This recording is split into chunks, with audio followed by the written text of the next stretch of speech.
मनोहर जोशी हे मुख्यमंत्री होते, लोकसभेचे अध्यक्ष होते, तसेच केंद्रीय मंत्री देखील होते। पण त्याहीपेक्षा ते सच्चे शिवसैनिक होते। ठाकरे परिवाराच्या वतीने मनोहर जोशी यांना भावपूर्ण श्रद्धांजली अशी भावनिक प्रतिक्रिया उद्धव ठाकरे यांनी दिली आहे। मनोहर जोशींच्या निधनामुळे बुलढाण्यातील सर्व कार्यक्रम देखील उद्धव ठाकरे यांनी रद्द केले आहेत। थोड़ा समोर या एक मिनिट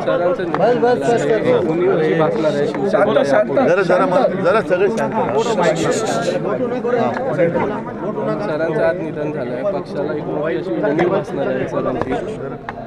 सरांचा कार्यकाळ शुद्ध पाहिली तर महापौरापासून लोकसभा अध्यक्षापर्यंत सरांचा साहजिकच अत्यंत दुर्दैवी घटना आहे।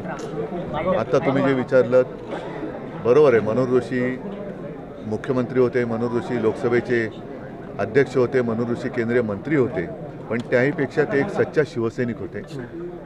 कोणताही पक्ष किंवा कोणत्याही व्यक्तीच्या आयुष्यामध्ये चढ उतार येत असतात। संकटाच्या काळामध्ये सुद्धा ते शिवसेना प्रमुखांसोबत राहिले, शिवसेनेसोबत निष्ठेने राहिले।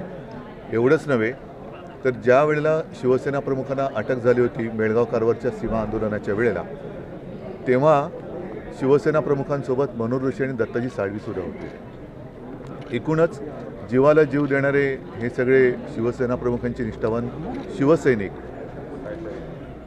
हे आपल्यातून निघून जात आहेत। हे फार मोठं एक दुर्दैव आहे। आणि आज मी नेमका बुलढाण्याला आहे, मी आता निघालोच आहे मुंबईला।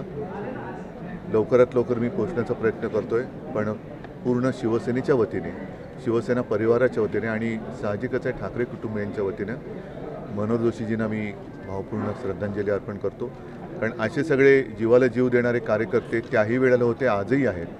म्हणून शिवसेना ही प्रत्येक वेळेला संकटावरती मात करून पुन्हा उभारी घेऊन उभी राहते। पक्षाच्या स्थापनेपासून बाळासाहेबांसोबत सर होते आणि आज पक्षाचं अशी घटना आहे पक्षाची की पक्षामध्ये फुटी झाल्या आहेत, त्याच्यानंतर देखील सर आपल्या सोबतच कायम होते। मग ती उणीव कुठेतरी भासेल का शिवसेनेला? मी तुम्हाला म्हटलं ना की ही पहिली फळी, मनोहर जोशी हे शिवसेना नेत्यामधील पहिल्या फळीतले शिवसेना प्रमुखांचे सहकारी, आणि त्या सगळ्यांपासून स्फूर्ती घेऊन आजसुद्धा तरुण शिवसैनिक हे काम करत आहेत। आणि त्याचमुळे आपण बघतात की शिवसेनेवरती आत्तासुद्धा संपवण्याचा जरी प्रयत्न केला तरी शिवसेना संपत नाही, उलट ती वाढते।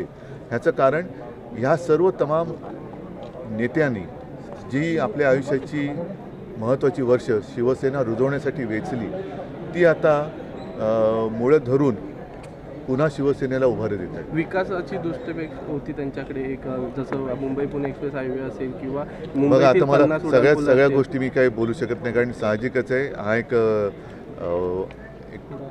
दुःखद क्षण आहे। त्याच्यामुळे सगळ्या गोष्टी आता बोलणं मला पण अवघड होतं आहे। आत्ता तरी मला लवकरात लवकर मुंबईला पोहोचणं आवश्यक आहे, म्हणून मी आजचे सगळे कार्यक्रम रद्द करून मुंबईकडे निघालो।